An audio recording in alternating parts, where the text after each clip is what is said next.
Today's daf is daf Nun Tet, fifth day of the Omer, 59 in Masechet Bava Metzia. And I'm looking to see where he got up to. 7 lines from the bottom. Tani Chameda Rav Nachman. That's where we ended. Okay, perfect. Let's do it. Tani, tell me if I'm not loud enough. Tani Chameda Rav Nachman by Yitzchak. There was a Tana who taught a Braita in front of Rav Nachman by Yitzchak, quoting the following. Kol ha-malbin pnei chavero b'rabim. Anyone who embarrasses the face of his friend, basically another person in public, kilo shofich damim. It's as if you killed them. Amalei, so Rav Nachman bar Yitzchak replied, Shapir ka'amer. That's in fact correct, and we see it because chazina le de azul sumka.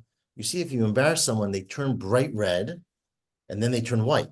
Vati chivra, and they turn white. So it's a sort of parable for you draining the blood from their body, because you're essentially killing them by causing them to be nervous or panicked or afraid.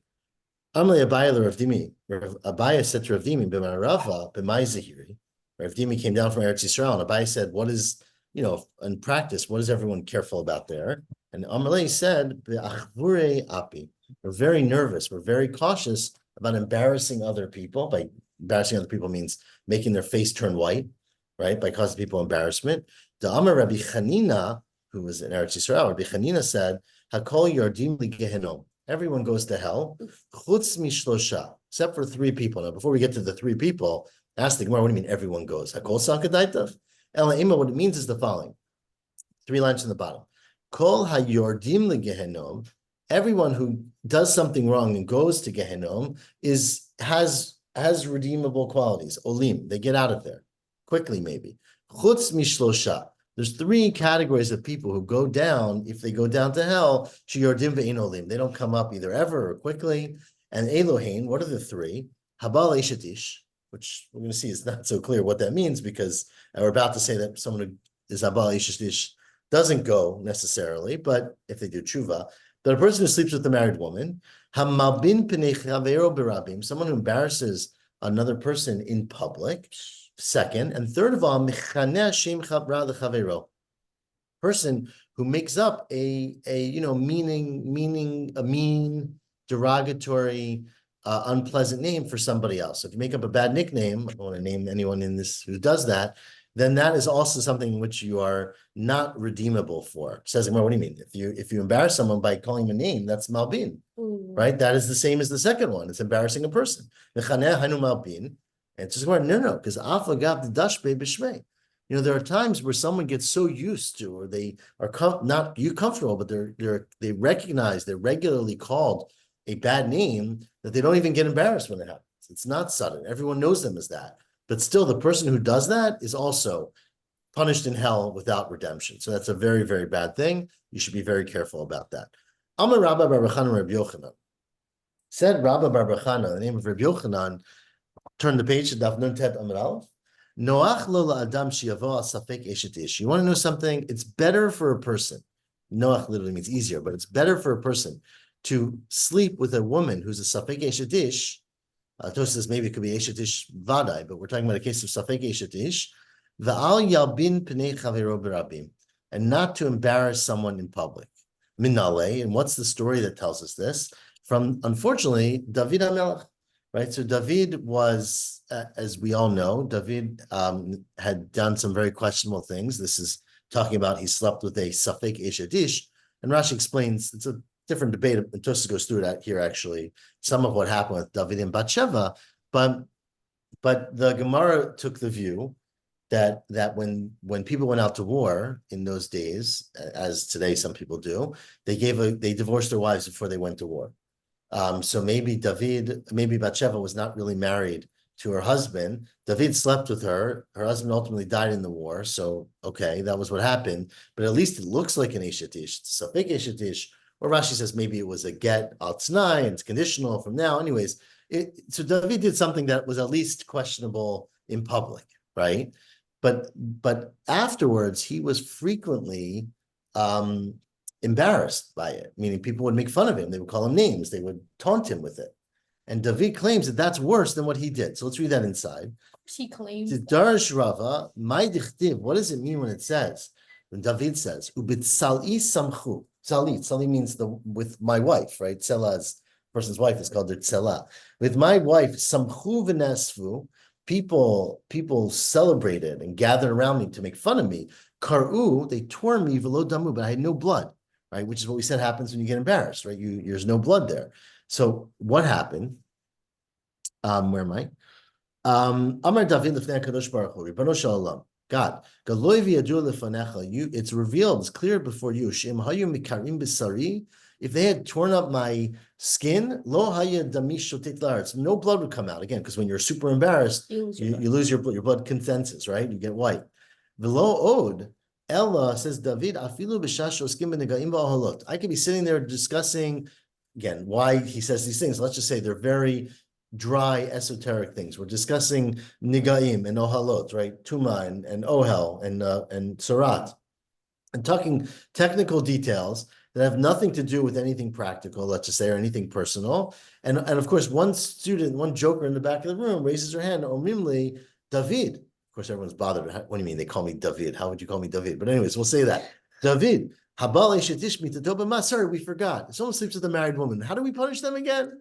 Right? So meaning they would it's like the person raises their hand, the rabbi's speech, and asks a totally unrelated question just to embarrass them. So that's what they did. You know what David said? Vani omer lahem. What I said to them was, mitato b'chenek. Yeah, if someone sleeps with an Eish they get killed, right? Now, of course, he denied that that's what he did. But yesh lo chelek l'olam haba. But if they do tshuva, they have a portion in the world to come. Avol malbinet b'nei chavero b'rabim. But if you embarrass somebody in public, not only do you not, you punish, but ein lo chelek l'olam haba. In some ways, that's even worse than the act of sleeping with an Eish. Not that we condone either one, just to be clear. Didn't we just say the opposite? So just ask that question. But here I added a point to answer your question that you did tshuva here. But didn't it say there's no way to No, that's presuming you didn't even go to Gehenom if you don't do tshuva. But anyways, whether Gehenom and Olam Haba are the same thing, whatever. It's Tosas discusses this on Amud Bet. Amar Mar Zutra Bar Tuvia Amar Rav. We are around 10 lines from the top. We're said Mar Zutra Bar Tuvia Amar Rav. Rami la Amar of Chana or Huna. Bar Bizna Amar of Shimon Charsida. Well, on the side, some say it's Huna, right? Why'd you read Amar? Because on my Gemara it says Amar, and if you follow your dot, it's going to say Amar. There's just no vav. It's just Amar. They just took out the vav. Oh. Okay. Amri la Amar B'Yochanan Shum Bar Yochai. Some say that Rabbi Yochanan quoted this in the name of Rabbi Shimon Bar Yochai for Sfirata Omer. Noach lo la'adam she'apil atzmo likivshon ha'esh. It's better for a person to throw themselves into a burning fire, v'al yalbin pnei chavero b'rabim, and not actively embarrass another person in public. And how do we know this principle? Minalei mitamar, right? Very famous limud from Tamar, who was the daughter-in-law of Yehuda in the Torah. And her husband's died, and she was waiting to get married, and she slept with Yehuda, and they were taking her out. It says Mutzeit, she was being taken out to be burned, right? Because she was a woman who was supposed to not sleep with someone else, so they were going to burn her. That was what they did back then. And she didn't say anything. She didn't speak up. All she did was she put the onus on Yehuda, right? It says she sent these, remember, she sent the items to Yehuda and said, do you recognize these things? But she didn't speak up and say it was Yehuda. And so clearly she wouldn't actively embarrass Yehuda unless he admitted to it. It was up to him. She would have gone into the Kivshan Eish rather than do that. But Avram, he was thrown in the Kivshan Eish. Who was he? Abraham, right? Yeah, but this is not, we're talking about Yehuda. I understand that, but wasn't he? But it's another example, right? Avram was actually thrown in the Kivshan Eish. That was over Avodah Zarah. I mean, we're going to get to Avodah Zarah in a second, right? He didn't want to worship idols. Right, but okay. But isn't that he would have embarrassed his father? No. Didn't he embarrass his father by going in the kitchen? No. Amar Chanina Brei Dravidi. Says Gemara again. I'm using the gears on the side, but it says Chinin on our Gemara, but inside he changes it, or wherever you have in your Gemara, to Chanina. Amar Rav Chanina Brei Dravidi. My dichtiv. It says, and this is I forgot to give the introduction because I assumed everyone got it from yesterday. But we're talking about the prohibition of ona here, but onat dvarim, right? We talked before about cheating someone, Onat dvarim is not cheating someone, but it's embarrassing or harming a person. As Rashi puts it, causing tsar, right? Causing pain in the heart. So says the Gemara, that and the Torah says, don't do it. It says, lo tonu ish et amito. So asked Rav Chanina, brother Rav Idi, why does it say lo tonu ish et amito? Right, the word amito, which means, amito means your friend, but it's a very strange word. We don't usually say chavero, we say someone else. Why does it say amito? It's a sort of acronym for im or am, she'itcha b'torah b'mitzvot. Someone who is, amito means im Torah, right? Im Rashi is im ito, sorry. You are with him, meaning he's like you, or she is like you. Al tonu, that's a person you shouldn't embarrass, anyone who is sort of part of your clan, let's say. Amar Rav. Now says Rav, it goes further than that. Not just people, not just everyone, but la'olam yehei adam zahir ba'onaat ishto. A person should be very careful about not insulting or paining or harming his spouse, his wife. Shemitoch shedim'ata metzuya. You're not going to prove this part because she is. Now, why? It's not clear why. You can make it up on your own. But because she's easy to cry, her tears will come if you harm her or embarrass her, insult her cooking. Then ona'ata krofa.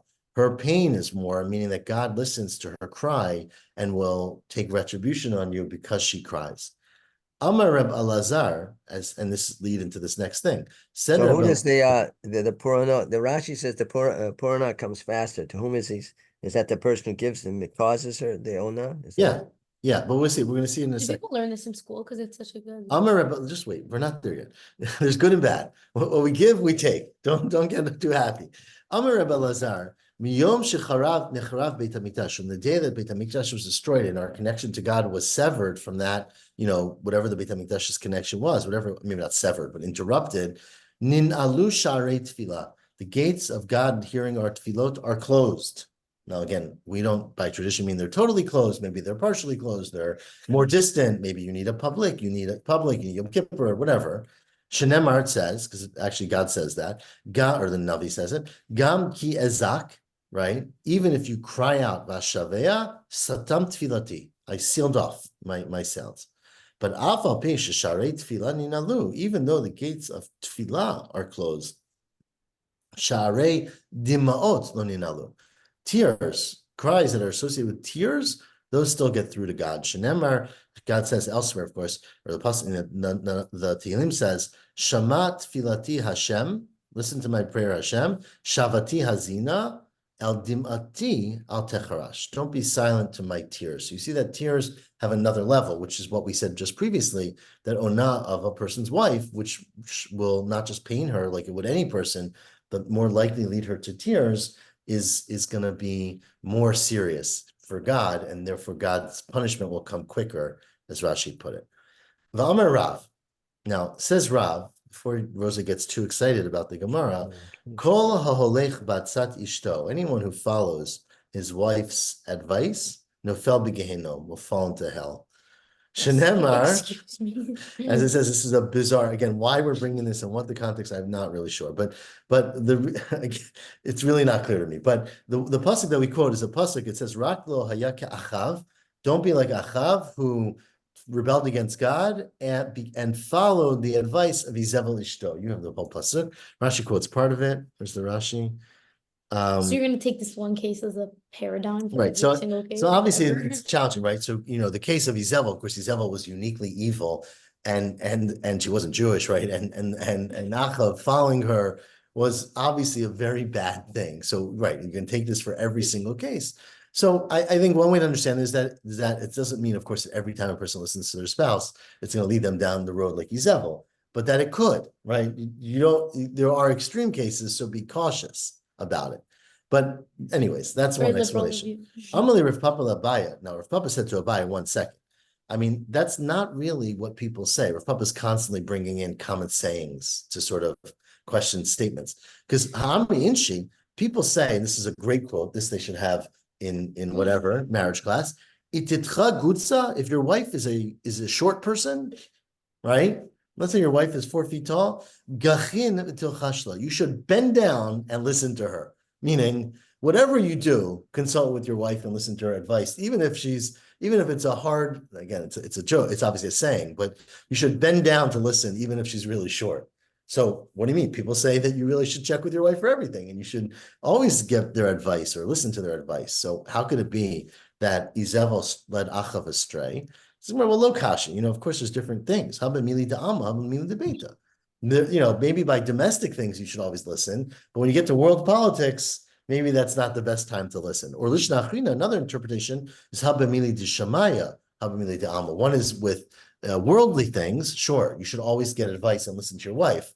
But if it comes to dealing with heaven, to religion or things like that, then you shouldn't listen. Of course, again, Achav and Izebel were different religions, right? She was the daughter of whatever king, and they worshipped all her gods. But you should be cautious and be careful, because you might turn out like Achav, who followed his wife to hell. You go back to Chumash and it says, God says to Avram to listen to his wife Sarah. It's true. I think we're going to quote that later. I think. In my mind, we're going to quote it. I don't recall for sure. Let's keep going. Amar Rav Chisda, said Rav Chisda, on the same topic that we just had from Rav, Kol hasha'arim nin alim, all of the gates of prayer, of beseeching God, are closed, chutz misha'arei ona'ah, except for those of someone who cries out from being personally insulted or pained or harmed. Again, not physically, but emotionally and verbally. Shenemar, because it says, the pasuk in Amos, Hishnei Hashem nitzav achomot anach. God is standing over the walls of, we understand this as onah, ubiyado anach. And again, it's a play on words, but that God will always be listening and taking retribution for onah. Amar Rebbe Lazar, and says Rebbe Lazar on the same theme, Hakonif Rabbi De Shaliach. God, again, no idea what this means, but of course it has a lot of relation to our Pesach Seder, that God always punishes sin through a messenger. God doesn't punish you directly. God, again, the Rashi understands to mean a malach, but it could mean what I just said. A day malach. Right, so that's right. So God punishes someone indirectly, which therefore I guess makes it a little bit less bad or less severe. Chutz me'ona'ah, except for someone who's being punished for harming someone else through words and deeds like that, which God doesn't, God's self. Shenemar b'yado anach. It says God, He will be holding the anach. Rashi says it's nifrim al kol averot al yedei shaliach, to a shaliach. Right. That's, again, it's a good connection to our Pesach Seder, right? I guess they did ona'ah then. Amar Rabbi Avo. That's what we learned. Okay, says Rabbi Avo, Shlosha, there are three people who ein hapargod ninal b'fnehem. The curtain, again, these are very good Kabbalistic, concepts, because we have no idea what they mean. Yeah. But there's some concept that there's a curtain between God and the world, right? That there's some interference which blunts God's wrath or anger or retribution. So there's three, though, in which the curtain is not closed, right? And again, the curtain goes both ways. It could be punishment or listening, right? But what are the three? Ona'ah, a person who calls out or is punished for ona'ah, goes both ways, right? Yes. Right. So Rashi understands this again to be in the punishment side, right?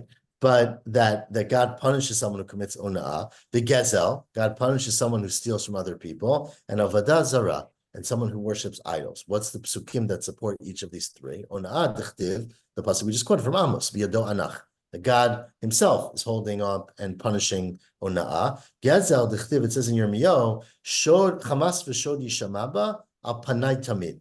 God says again, the Navi says for God that stealing, chamas and shod, is always in front of my face. And avodah zarah d'chtiv, it says in Yeshayahu, ha'am ha'machisim oti, those who anger me, and the pasuk continues with avodah zarah, al panai tamid, they are always in front of me, meaning I'm going to pay back or punish those people. Amar Rav Yehuda. Why do they need vakum? Why did they need to finish that? Okay, the rest of the pasuk is what talks about avodah zarah. They never could do that. Sometimes it doesn't. And this is only ona'ah. Three things we said. Rashi says that Rashi says he doesn't talk about ona'ah. I'm looking at all the Rashis here. Ona'ah Regarding the pargod. Ninal. Rashi is Eino Ninal. Those are Rashi. He doesn't mention in that Rashi. He doesn't mention the word ona'ah. No, the Gemara says the word ona'ah. Right. Right. So ona'ah, gezel, and avodah zarah. Amar of Yehuda La'olam Yeh Adam Zahir B'Tfu'ah. Again, not so clear. We'll see a little bit maybe why this is. Remember, just we don't get a lot of Agarata above Metzia. So today is I like all it. today is all Agarata. It's nothing but. Anyway, says Rabbi Yehuda, a person should always be careful about enough food, having enough grain or food in their house. Fights, disagreements only happen when you start having not enough food. Shenemar Hasam Gvulech Shalom. Right? It's possibly very that God makes peace borders, and they have to do with the bounty of grain. So the implication is that if you don't have grain, you don't have peace. And this is what people say. Right? When the sa'orin, when the grain gets empty from the basket, when the cupboard is bare, their fights are coming. People are going to start getting irritated and being fight. And the person should always be careful about having enough tefillah in their house. Jews were only called poor. As it says in the story in Shoftim, that there was that whole case where Yisrael, that they would come and they would destroy their crops, the Plishtim, and Midyan, not Plishtim, sorry, Midyan would come, it's a pasuk right after Barak, etc., that they would come and they would plant, and then the non-Jews, the Midyanim, would come and destroy their crops, and then the Jews became dal. You see the word dal, which can mean poor for many things, but is used from poor from food, which sounds pretty obvious, right? And Amar Rav Chalbo, La'olam Yehei Adam Zahir B'chod Ishto. Person should always be careful, so verse back happy again, in honoring and respecting his wife. She'ein bracha mitzuya b'toch beito shel Adam el b'shvil Ishto. Because, this is where it is, right? Because a bracha is only mitzuya in a person's house because of his wife, as you quoted earlier, Shenemar Ula Avram Heitiv Ba'avura. So now, you quoted before that you should listen to her. But here it says that Hashem said to Avram that he had goodness because of his wife. And this is where Rava said to Bnei Mechoza, Rashi says Rava lived in Mechoza. So there, the Chumash does say, Tishma el Sara. Sure, 100%. But here, Rava, so this is what Rava said to the people in Mechoza, Okiru the Neshaycho. You should be nice, you should okir, means you should value your wives. Make your wives very respected and treated well. So that you should get wealthy yourself, so that you should be prosperous, because a happy wife, that's what they say. Happy wife, happy home. Anyways, continues the Gemara. It's not a time. We're going to see, we have a very lengthy detour now, and you will see at the end why we have this detour. That's okay. Okay? So trust me, it's here for coming. the ride. But it's not a time. There's a Mishnah in Kelim, which seems to be very, very unrelated to what we're talking about above Metzia, which talks about a very unusual case where you take, the basic halachot is that if you have a kli cheres, an earthenware kli, it's mekabel tumah. If you destroy it, let's just say, it's no longer mekabel tumah. But what they used to do, and sometimes they would take their oven, let's say an oven was a clean earthenware pot, and you would cut it into strips. I have no idea why they did this. Maybe it cooked better. And basically you would take a strip of earthenware and stack them on top of each other. So Tosafos says if they stacked on top of each other, even though they're not connected on the inside, they're not one piece, that's considered to be an oven. It's considered to be like a George Foreman grill, and it's mekabel tumah. Or an air fryer might be the better example, and it's mekabel tumah. So if something tummy goes into it, the whole thing becomes tummy. If something else goes into it, it becomes tummy too. But the Mishnah talks about a case where you put sand in between the layers. So because you put sand in between the layers, according to Rabbi Eliezer, it's no longer considered to be an object, because it's not one thing, right? It's a multi-layered thing, and none on their own are an object, and therefore it's not mekabel tumah. So that although you can cook with it, because the sand protects from the heat, if you put a sheretz inside of it, the object does not become tummy. Okay? Now this is obviously the kind of question people dealt with a long time ago. We don't deal with it all, but it was a big machloket. It's not hatam, so this is the Mishnah Masechet Kelim. You cut your oven into strips. V'natan chol, and you put sand bein chuya lechuya. And now you've got this oven made up of strips of whatever cheres is, earthenware, with sand in between. Rabbi Eliezer mitaher. Eliezer says that's not a kli. That's not a single object. It's not mekabel tumah. Anything that goes into it, even if the sheretz goes in, it doesn't make it tamei. The whole thing's tahar. And the Chachamim said, no, it's tamei. It's a kli. Okay. Now again, why they argue, what they argue on, is totally irrelevant to us today. But this is called tanur shel achnai. This was the tanur of the snake. Achnai is a snake. My achnai, Amar Rabbi Yehuda Amar Shmuel, top of Daf Nunten Amabet, Shekifu Dvarim Ka'achna. They like a snake makes a circle. They encircled this with arguments and with art discussions and with deliberations. Like they circled around this issue like you would a snake. Vitimu. And the rabbi said, we disagree with Rabbi Eliezer. It is a kli and it is tamei. And Rabbi Eliezer was adamant, and he brought them tons of examples. This is not a kli, it's cut up into pieces, whatever the argument is. I'm not capable of making that argument. They had a huge argument. And all of the people, or at least the majority, said it's tamei, and Rabbi Eliezer would not back down. He was super convinced that he was right. Okay? Tana. Now we learned in a Braita, the third line from the top. Ba'oto hayom, Heshiv Rabbi Eliezer kol tshuvot shebolam. Rabbi Eliezer had all the answers. He brought them 20 proofs from all over the Mishnah and Halacha, whatever. The lo kiblu himeno, they did not accept his proofs. Nobody listened to him. Amar Lam, he said, I'm so confident that I'm right. Im halacha kemotif, halacha is like me, that it's tahar, chruv ze yochiach. Let this carob tree prove it. And the carob tree all of a sudden got uprooted and flew 100 feet. And some say 400 amma. Amrullah, they said to him, that's a great magic trick. But ein mevi'in raya min hacharuf. We're having an argument here, and trees are not part of that argument. So Chazar Amarlam said to them, What does that mean? That the charuv was 400 feet tall? What does that mean? It was no, 400 feet. It moved 400 feet. Again, it was some miracle happened, basically. Something, not a miracle, something very, very unusual. But they said that has no impact on Or the root was 400? No, the charuv, the tree. I understand, but the root of the charuv was 400. When he took it out of the ground, it showed out it was now 400 feet? No, it flew. It moved 400 feet. It blew away 400 feet.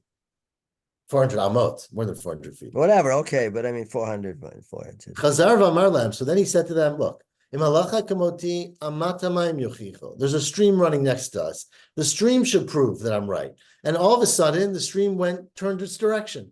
It turned up. It was going downstream, it went upstream. Amarlo, he said again, the rabbi said to him, that's very nice, very impressive, but ein miviin rayami amatamayim. We don't prove halacha from a stream. Chazar v'amar lahem, he said, let the walls of this Beit Midrash prove it. Let them start bending, start moving. He took Kotlei Beit Midrash Lipol. They started falling down to prove his point. That they were moving also under the power of Rabbi Eliezer's argument. Rabbi Yeshua screamed at the walls, and he said, Amar lahem, whoa, guys, this is not your business. If you have a bunch of rabbis arguing with each other, why are you getting involved in this? Said to the walls. So they stopped.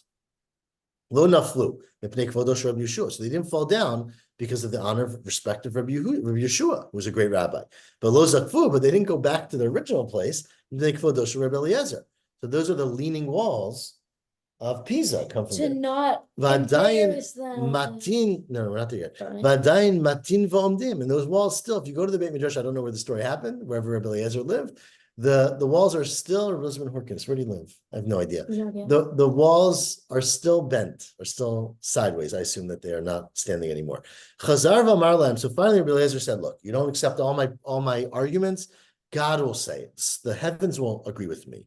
Amar lahem, im halacha kamoti, the halacha is like me, min hashamayim yochicho. We should prove it from heaven. Yatzta batkon, a voice came out from heaven. V'amar ma lechem itza Rabbi Eliezer. Why are you all arguing with Rabbi Eliezer? Shalacha kemoto b'kol makom. We always paskin like him. So now everyone was pretty quiet. There was like, whoa, this guy's got something powerful. Amad Rabbi Yeshua Raglav. Rabbi Yeshua got up and said, no way. V'amar, you know what the pasuk says? Lo b'shamayimi. The Torah is not in the heaven. What do you mean the Torah is not in the heaven? What else is the Torah? My lo b'shamayimi. Amar Rabbi Yirmiyah shekvar nitna Torah mihar Sinai. Once the Torah was given to us in Har Sinai, ein anu mashkichim bebatkol. Shekvar, you no longer listen to a batkol that contradicts the Torah. Shekvar katva behar Sinai b'Torah. What does it say in the Torah that was given to Har Sinai? Acharei rabim lahatot. You go after the majority.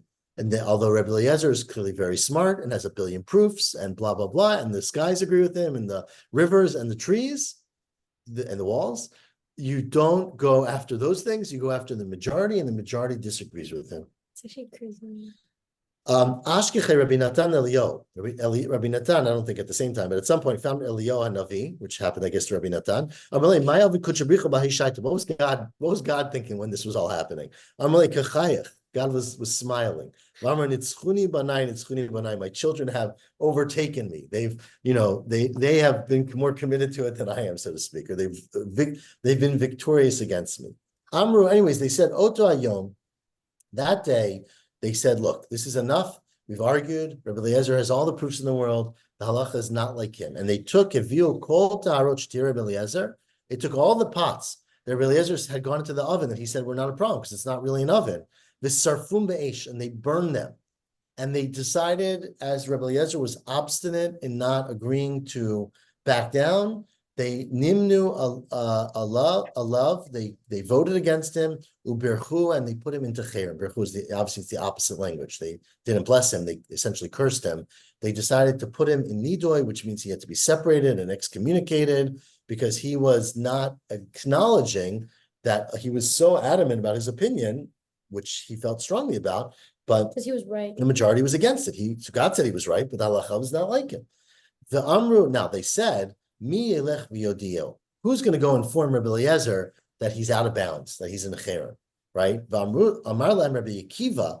Rabbi Akiva said, Ani elech, I will go, because why will I go? I don't really have any pleasure in going and telling Rabbi Eliezer that he's in trouble. But Shema yelech adam she'eno hagun. I'm worried that an inappropriate person is going to go, someone without sensitivity to communication and respect. And Rabbi Eliezer's anger and Rabbi Eliezer's compassion from God is going to destroy the whole world.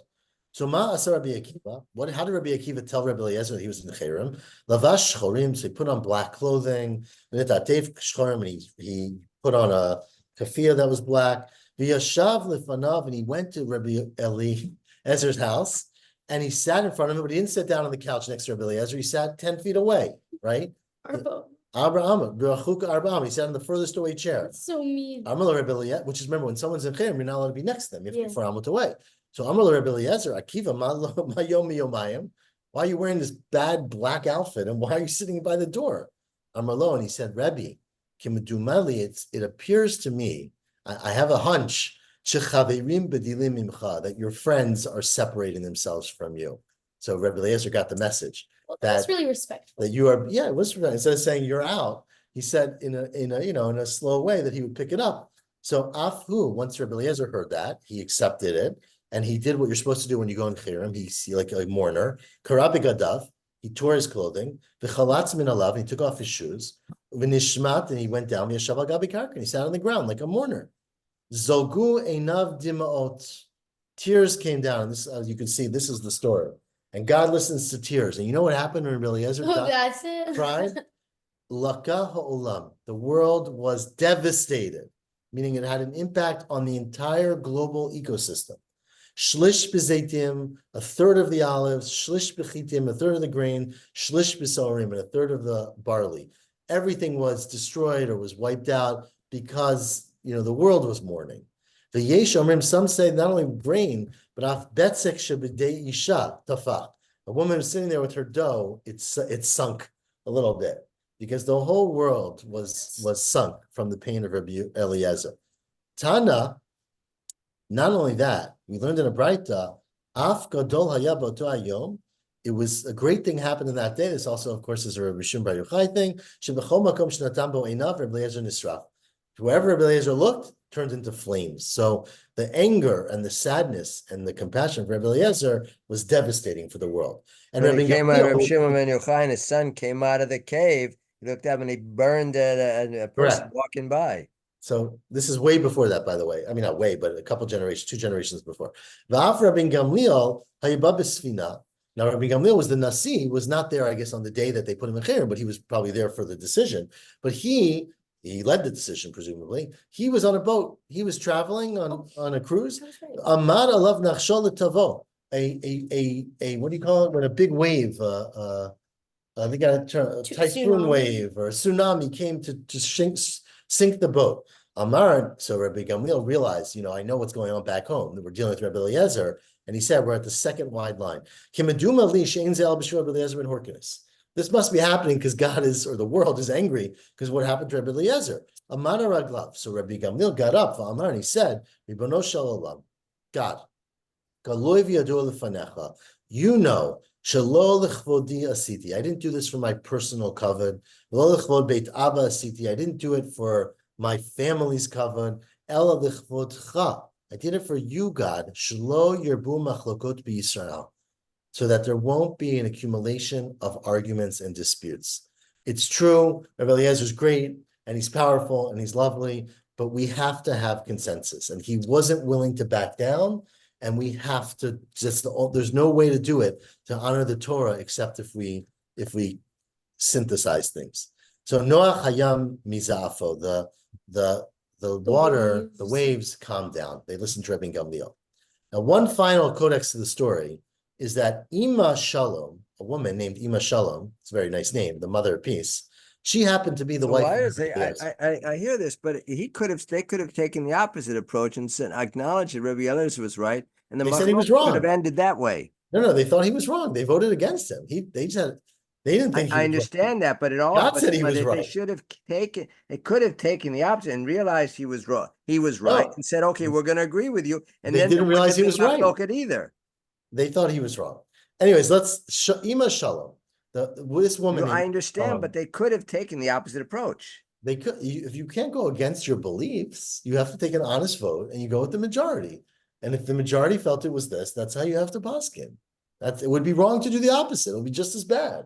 Anyways, if they were scared of him because he was so great, Ima Shalom. Now, Ima Shalom was the wife of Rabbi Eliezer, but she was also the sister of Rabbi Gamliel. So she was very involved in the story, right? Her husband was just put in cherem. Her brother was the Nasi who did it. Right. So she realized that if Rabbi Eliezer starts davening to Hashem, my brother's in toast. So she was. From this episode and on, she never, right after Shemon Esrei, we go and we say Tachanun and we daven to God and we beseech God. She never let Rabbi Eliezer say Tachanun. She was already interrupt, start talking to him, delay him so that he couldn't say it right after Shemon Esrei, because she was afraid that if he really beseeched God and his tears fell, that her brother was in big trouble. But one day, there was one day, it was Reish Yarchahave, it was near Rosh Chodesh, and she made a mistake. She thought it was 2 days Rosh Chodesh. Turned out it was only 1 day Rosh Chodesh. So she thought it was still Rosh Chodesh, and he wasn't going to say Tachanun, but it turns out she was wrong, and it wasn't Rosh Chodesh anymore. Or some say, Igad Amri, the very famous case from Snow White, Ata Anya v'Kaya Bava. An old lady, right, dressed up as the witch, right, the witch dressed up as an old lady, came to the door and was a poor person and begged for money, for food. And she went, as a nice woman, Afkile Rifta, and she went and got him some food. But as she got it to him, her husband finished one esrei, got down Ashkichte, and she found him, the Nafal Ape, that he was while falling on his face, saying Tachanun. He wasn't going to shul then. Whatever, he wasn't going to shul. Well, I guess because he was in Cherem, he couldn't go to shul, right? Okay, that's great. That's why he wasn't going to shul. Amrile, she said to him, Kum, get up, Katlitu la'achi, you killed my brother. Whoa. Adahaki, as time passed, Nafik Shifora, Beit Rabbi Gamliel. The call went out from the house of the Nasi to Shachav that he died. So Hamarla, Rabbi Eliezer said to his wife, Mina Yada, right? How did you know that Rabbi Gamliel died, that your brother died? I didn't pray for him to die. I just davened Hashem for my pain.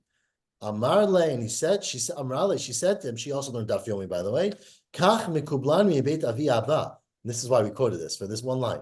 This is what I accepted also from my family. Kol sharim ninalim, all the gates of God's punishment are closed, chutz misha'arei una'ah, except for the gates of one who has been pained. That's a long way to get to that resolution. I know that when my husband called out to God from his pain, that God was going to respond and take retribution on those who caused him una'ah. Now you can ask, Rabbi Gamliel was the Nasi, was doing what he was supposed to do, and what else could he have done? I don't know. I don't know the answer, but that was what. And why was he the only one affected, not the other people who voted as well? He was the boss, but she knew that it was going to happen. Okay. So maybe it happened to the others as well. Let's just finish till the Mishnah. Tanur Rabbanan. Hamanet ager, a person who causes pain to a ger, to a convert, over b'shlosha lavim. They're not just over one, they're over 3 lavim. Lochatzo, someone who causes pressure on them and makes them pay money that they don't have. over b'shtayim, you're over 2. My shna says, what do you mean 3? My shna ma'aneh, causing pain, dichtiv, there's 3 psukim, dichtivi shlosha lavin. It says, ger lo tonu, v'lo tochatzenu. It says, chiyagir tchagebar tzchem lo tonu oto. And it says, lo tonu ish, et amito. Don't person anybody, and obviously a ger is a person. So that's 3, I get it. The ger b'chlal mito havi, right? Who? But lo chatzonami, but if you're talking about making someone pressure them to paying you money that they can't really afford to pay, there's 3 psukim about that as well. It says lo tilchatzenu, the ger, that's the pasuk I just quoted. Right, ger, the first pasuk, ger lo tonu velo tilchatzenu, and it says ger lo tilchotz, and it says lo tia lo kinosha. Kinosha means forcing someone to pay you, and they can't afford to, which applies by everybody. But ger bichlalu. So there's really 3 times where it says don't force someone to give you money. Ella, you're right. Both embarrassing a ger or hurting them and making them pay you money, you're over 3 lavin. Tanya Rebbe Eliezer Agadol Omer, Rebbe Eliezer the Great said, why did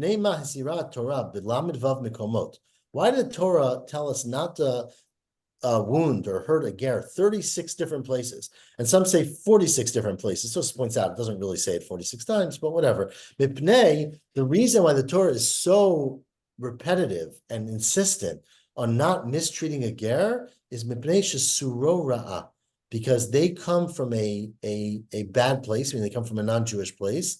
And so one interpretation is they've overcome so much to become who they are that you have to be more careful. Other places, we had Gemaras elsewhere, you're afraid that they're going to go back to it because they're vulnerable, right, etc. My dichtiv, last pasuk we're going to discuss today. Why does it say ger lo toneh v'lo tochatzenu? That's the pasuk we just quoted, right, in Mishpatim. Don't pain a ger or make them pay if they can't afford it. Ki gerim hayitem be'eretz Mitzrayim, right? Obviously, this is appropriate for Pesach because you were converts. What does that have to do with anything? Tanya, the Braita says, Rabbi Natan Omer, because mum shebecha tomer lechavercha.